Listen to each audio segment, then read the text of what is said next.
Hey, what's up? First wrap up in my new apartment in my new city. Yeah, what a time to be alive. Today I'm going to be going through everything that I read in the month of July, which was not very much compared to like what I've been reading every month, but like it doesn't matter. July was a wacky, crazy, big change kind of month, and I'm just really happy that I got any reading done. We're just going to talk about them, we're just going to chill out, we're just going to have a good old time. So please let me know, what did you read in July? How are you doing? What are you doing? Give me your life updates. I feel like a wrap up it's usually more than a wrap up. It's usually a time to reflect on the month. So anyway, without further ado, I think I'm going to go chronologically this time, and I will talk about my DNFs as well. But the first book that I read in July, I listened to this one on audio, is The Keeper of Nights by Kylie Lee Baker. This one I received from Book of the Month, I think in like November. And I just got around to picking it up. I currently don't have it with me because it is in storage. It was one of the books that did not make the cut when I moved, and that's because I did end up liking this. I gave this 3 stars, but I didn't like it enough to want to have it with me on my shelf to stare at when I sit on my couch and be like, that was a good book. So The Keeper of Night is the first in a series. It's a very recent release, and in this we're following a girl named Ren. Not really sure what time period we're in, but it is not present day. I think it might be like the Victorian period.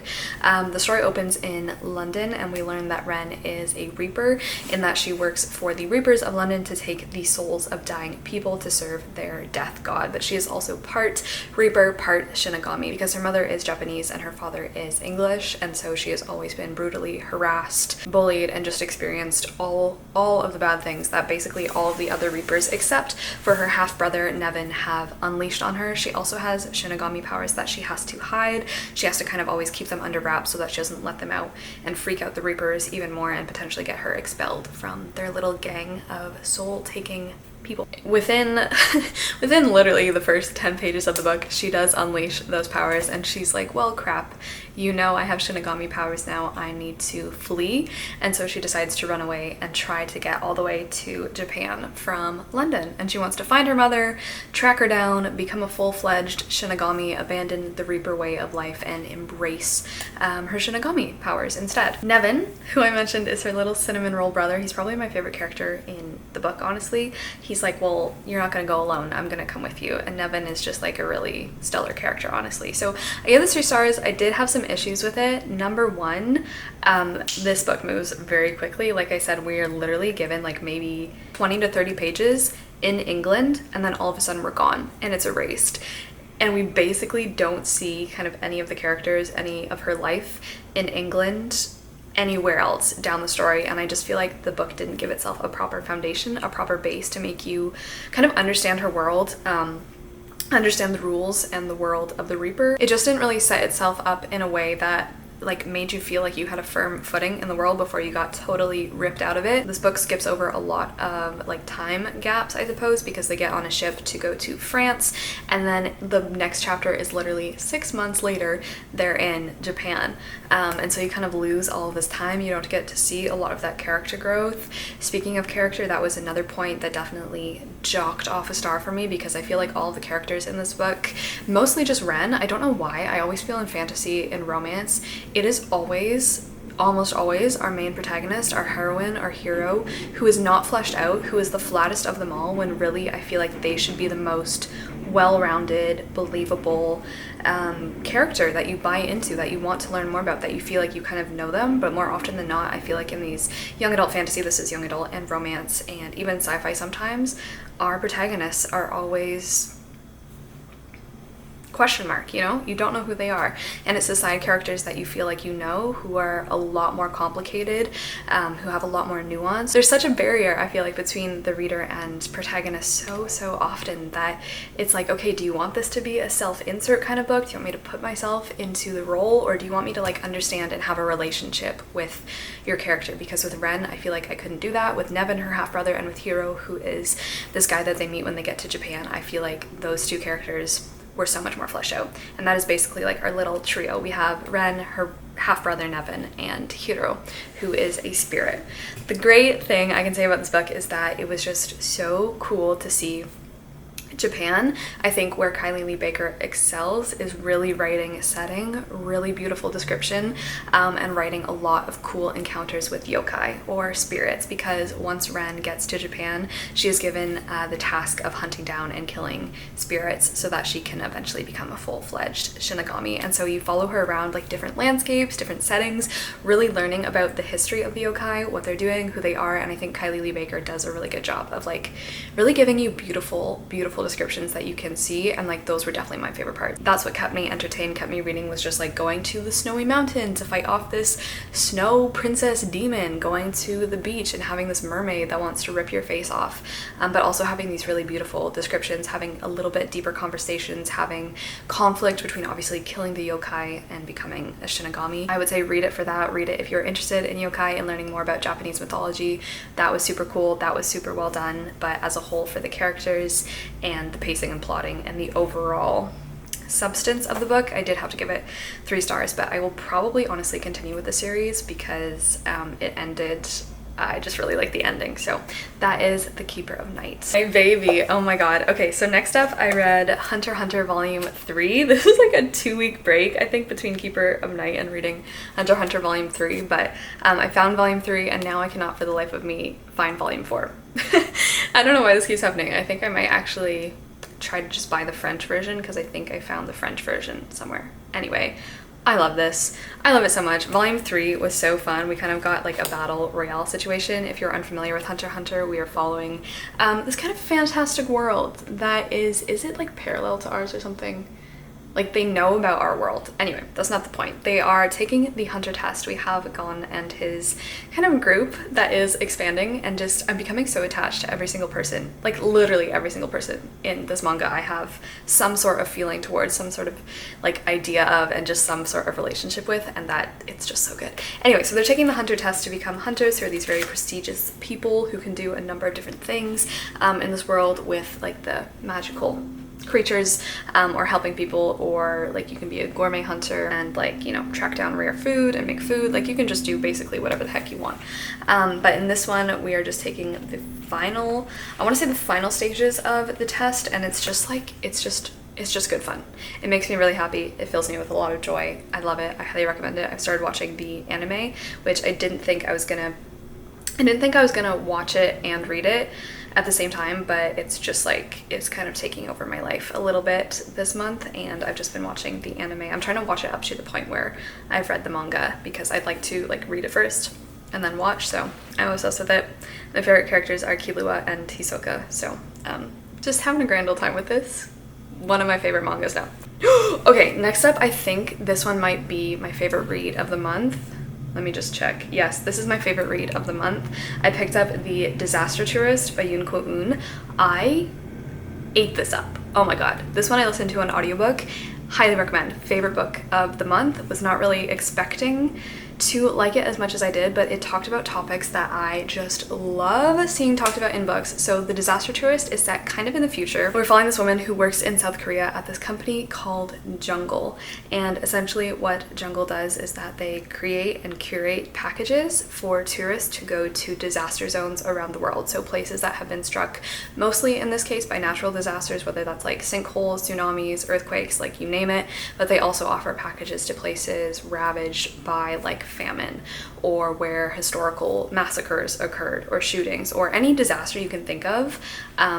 Jungle has monopolized on it, and they've created tourist packages. This is obviously something that occurs in real life. People do disaster tourism. There is actually a show I watched on Netflix like 3 years ago. I think it's called Disaster Tourist, where he goes to these sites, and like that is the tourism. Like you're paying to visit these sites where people are suffering, or have suffered, or potentially will suffer again. And so that's what Jungle does. At the start of the book, I honestly feel like this was kind of a plot point, which was a little Our main character gets sexually harassed at work, and she's kind of on the way out the door, and this event of sexual harassment kind of makes her more of a target to get fired, unfortunately, because the company is just awful, is not handling it well.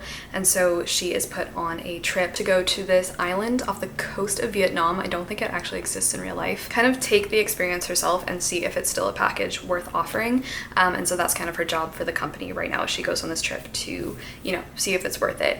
So she gets there and she goes on the trip that they offer. And essentially the trip on this island off the coast of Vietnam is that you're taken to a place where there is a huge sinkhole and where there's also been a massacre in the past. So she goes, she takes the trip, she kind of sees what's up. Then she gets lost. She loses her passport, she loses everything, she gets separated from the tourist group, and she eventually wanders back to her hotel in the city and the island, and she sees things that are completely different than what she saw on the little tourist show, and everything she's kind of thought is just decimated, demolished. Without spoiling too much, she's quickly like caught up in this conspiracy that's happening between obviously the workers and the people who are living on the island and like cultivating these tourist shows, but also Jungle and also other companies who are getting in on like providing relief funding, making sure there are disaster spots for people with lots of money to come and visit. And it was just like this very real, like that's what I love, right? That's what I'm talking about when I talk about these kind of summer themes or books about vacationing, about tourism. It's things that are happening right now, even if they're in like microdoses. Things like this are happening right now, like people are vacationing to disaster zones, but it's stuff that could actually happen in like the very, very near future, because the situation that starts to unfurl in Disaster Tourist and that our protagonist has to make decisions about, has to participate in, is not far-fetched at all, in my opinion, and it is so devastating, so scary. It's a book that just makes you think and like examine things, and it just peels back kind of the darker side of tourism, especially disaster tourism. It's kind of a hot, I want to say it's like a kind of a hot topic right now, but it was just so good. One thing I will say is that this book is relatively short and it jam-packs so much into it. Like I feel like when we already had peeled back almost 2 layers, I was like, okay, that's kind of enough. Like you don't need to add any more. But then the story just kept going and kept going, and adding more details, adding more things, and it gets a little bit complicated, but I feel like that is a pretty good representation of like what is happening in the world, because like it's not just one company doing things, right? It's companies within companies, companies working with other companies, companies that are the same companies, but they've taken on the name and guise of being a whole different entity. So it's kind of like this thing that's so hard to keep track of. It's really good at like excavating the deceit that companies can, that companies and brands and like relief funding or support from the government, or, you know, things that like look charitable and good, will and can do. It was so good. It was so scintillating. It just massaged your brain and made you think and be like, wow, that is incredibly messed up, but like this is literally a good representation of our world. And yeah, I would highly recommend. This is a book that I definitely want to buy and add to my collection because I'd like to read it for myself. I feel like I definitely missed some things listening to the audiobook. If you like Nightcrawler, this book kind of reminded me of some of the things that are discussed in Nightcrawler. I've only watched half of the movie. I don't even know why we stopped watching it, but I've only seen half of Nightcrawler. It reminds me of Nightcrawler. It reminds me of Leave the World Behind by Ramana Lam. It reminds me of A Small Place by Jamaica Kincaid. Like all these things kind of discuss tourism and entertainment. Suffering is entertainment.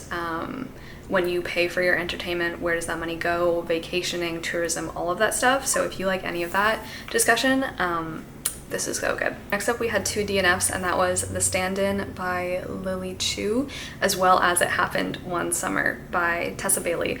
I feel like in my blog I never even wrapped up that I DNF'd It Happened One Summer, but you guys probably knew where that was going because it was just a mess. The Stand-In, I kind of talked about why I DNF'd it in my blog, but It Happened One Summer, oh dear lord, I truly do not understand the hype or why people like it or why it's gotten so popular. To me, It Happened One Summer was just so awful. Like it was just awful. It is about Piper, who is extremely rich. One day she lands herself in jail because she's in LA. She's thrown herself in a legal pool party, and then her stepfather's like, you know what, you're done, you're out of here, you're going back to the seaside village where your actual mother and father met. And our love interest, Brendan, is a king crab fisherman. They don't hit it off, I guess. When I want to read books about enemies to lovers, I literally want, I'm going to murder you, I'm going to assassinate you, we are arch enemies, you know?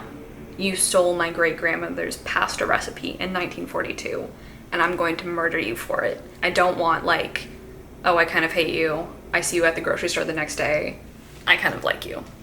That's not enemies. I got about 48% through this book, and we got to the first smutty scene, and I just laughed my way through it.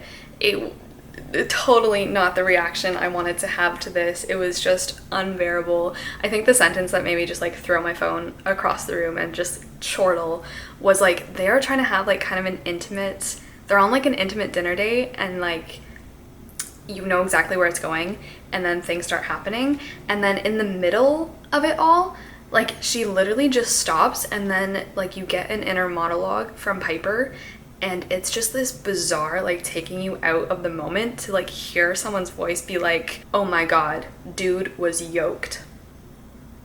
Dude was yoked. Dude was yoked.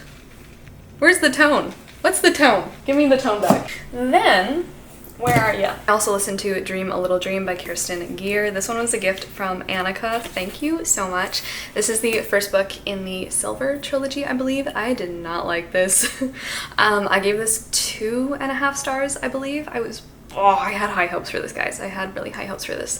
This is a young adult, I don't know what to call it. It's kind of like a mystery. We follow Olivia, who recently has just moved to London because her mother is a professor, and she's moving in with like her kind of stepfather to be, essentially. But she starts having these really weird dreams where they're kind of lucid dreams, but she can also talk and like know things that like you don't know in your subconscious, if that makes sense. So like she is dreaming these facts about things that she would have no idea about, but she's also dreaming about 4 of the boys that go to her school. They've kind of formed this like it group of like the 4 most popular upperclassmen dudes, and she's like, this is really weird. And then she finds out that the dreams are more than dreams, and she kind of quickly gets embroiled in this plot that somehow involves a demon, unhinged people, and romance. And it was just weird for me. It was all over the place. I found it really slow and then way too fast, skipping over parts that I actually wanted to listen to longer, and then really slow again.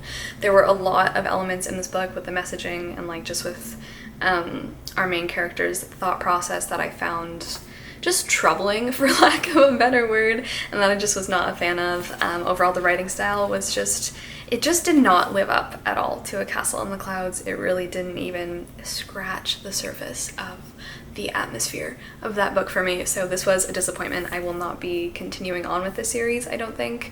I'll probably give Kirsten Gear's other series a go, just because like Castle in the Clouds, man, I think about it at least once a week, and like I really want her to excel, you know? I really would like to read another book of hers that I enjoyed, but this one was not it. I can kind of see how it is definitely nostalgic for a lot of people, but because this was obviously my first time reading it, it was not the case for me. So yeah, I also don't like books about dreams and dream sequences and all that stuff, so probably was not really predestined to enjoy this one, but that is Dream a Little Dream. Oh no. Listen up. I don't want to apologize, but I feel like I have to apologize for this one. I'm someone who, for the life of me, I'm so continually baffled at BookTube and some people who like didn't really get the lesson in kindergarten that you can like something and someone else cannot like that thing, and these two ideas can coexist at the same time, and there can still be respect and love and caring and understanding. I do wholeheartedly understand the upsetty spaghettiness that I have been receiving ever since I rated this book and put it on Goodreads and, you know, got some DMs and blah blah blah. Definitely not as harsh, not the death threats I received when I didn't like Sarah J. Maas. But I just feel like it's a conversation, you know? It's a conversation that we should be having, because I've never seen such animosity when people don't like a book that you like. Like, it doesn't happen with movies, it doesn't happen with food, it doesn't happen with colors, it doesn't happen with music. I feel like I've never seen people hate on another person so much when they don't like a book that is like their favorite book. Funny, but not funny haha. Funny weird. This one I do honestly apologize for. And it is Yotsuba, Volume 1 by Kiyohiko Azuma. This was a gift from Kashwani. Thank you so much. Most of my books that I read this month were gifts from you guys, which is just so nice. Thank you. This must be so many people's like comfort book, comfort read, nostalgia, cuteness, happiness, joy. And I'm not gonna hate on it, because like I honestly think this is a solid book. It's just so 100% not for me. It's so 100% not Emma. But I can totally see the vibes, the nostalgia, the happiness, the joy that this book will bring to other people, and I love that so much. For me, I'm so sorry to say, I found this so incredibly annoying. This is about Yotsuba, who is a girl with green hair in the shape of a 4-leaf clover. I think Yotsuba means 4-leaf clover, if I'm not mistaken. But she is moving with her father to a whole new neighborhood, and it's a whole new world, a whole new adventure. And she is starting to meet her neighbors, seeing what's up. She gets into a lot of trouble. She's very impulsive, very excitable, very in love with the world, extremely curious, extremely outgoing, extremely loud. Stories about children are so hit or miss for me, because I honestly, most of the time I find them incredibly grating. They really get on my nerves, and I'm just like, I don't care. And that was unfortunately so the case with Yotsuba. Like, it's just so sad, because you follow just like her daily life, getting into shenanigans, learning about the world, making friends. It's so wholesome, okay? Do not listen to me. So you just kind of follow her, like causing trouble for her neighbors, getting into mischief, and learning about new things. But I'm not gonna go on too long, except to say that it just was not the manga for me at all. I found it really boring. More than that, really annoying and loud, and it just did not hit the mark for me. But if you're looking for something happy and you want something from the perspective of like a really sweet, charming young child, this is the one for you. This is 100% the one for you. What I want to do is just spread the love of this somewhere else because it doesn't reside here, but it could reside right there in your heart. Next, I read a book of poetry that I really liked. I'm gonna be making, you guys have been asking literally for years since I started my booktube for a poetry recommendations video, and that will be coming very soon if you're not. Anyway, I started My People by Udguru. Am I saying that right? I think I don't say it right. This is a little collection of Indigenous Australian poetry, and it was really good. This was a gift from Joy. Thank you so much for sending this to me. I did not know this existed previously, but I really, really liked it. Would highly recommend. There were a few that I dog-eared because they were just so nice. Like Tree Grave was incredible. If anyone you could just look them up on the internet. And then what was the other one? I think it was called The Past. Yeah, it was called The Past. That one was really amazing as well. It just touches on so many different topics. And I thought this was great. So I really liked it. And thank you again, Joy, for sending this into my life. So that is that short volume. And then finally, the last thing that I read in July, again, this was an audiobook, and that is The Stationery Shop. This was a gift from someone as well. Who? I still don't think I know who.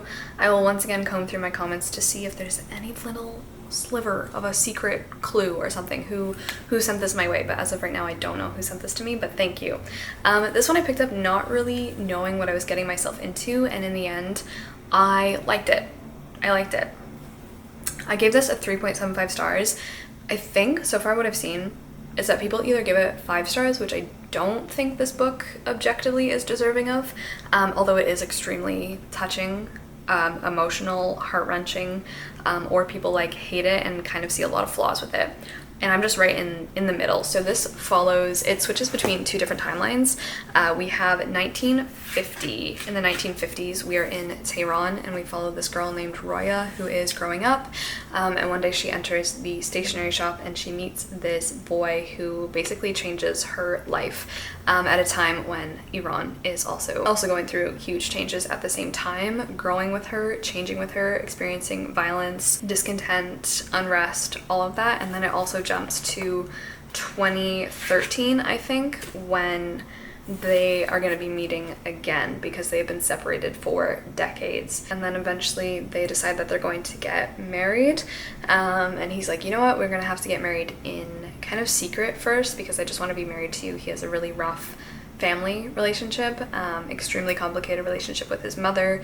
And so he's like, you know what, meet me in the square on this day. We'll get married in secret. No one will know. And so she shows up to the square. The coup happens in Tehran in 1953, I believe, and he never shows up. And she spends weeks afterward trying to contact him, trying to like find where he went. He can't be found, he's nowhere. And eventually the years pass. She moves to the United States, she marries an American, and then in 2013, they find each other again, and she's like, where did you go? Why didn't you meet me at the square? What happened?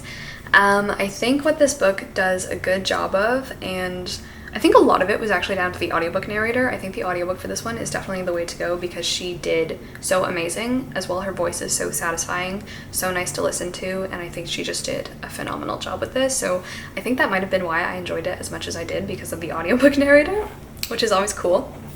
But I think what this book excelled at was emotional depth. This book made me feel a lot.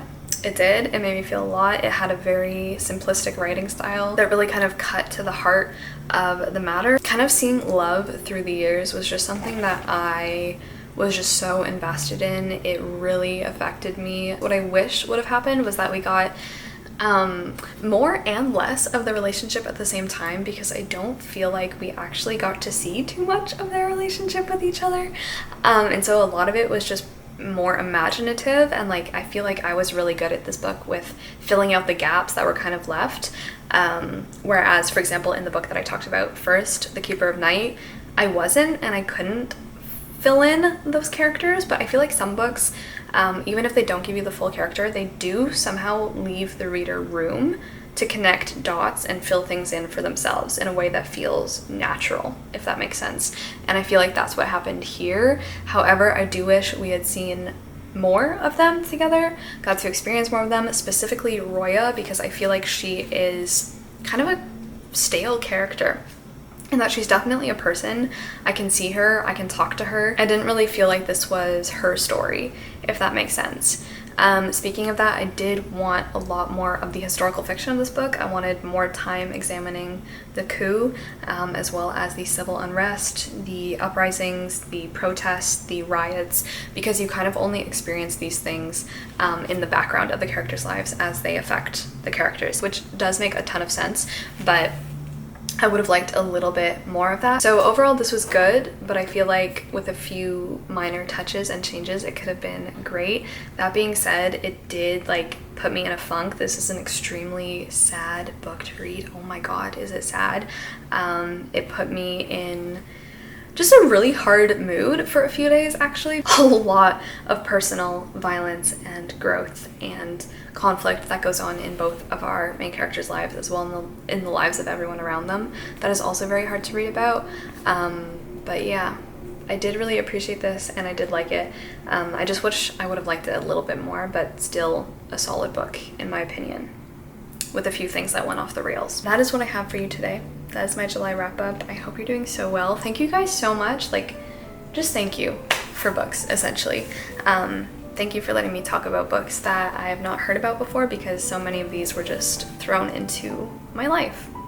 And that's so cool. So anyway, this is where I will leave you. I love you guys so much. I appreciate you so much. I hope you're having a good day wherever you are, whatever you're doing. And until the next one, I guess that's when I'll see you.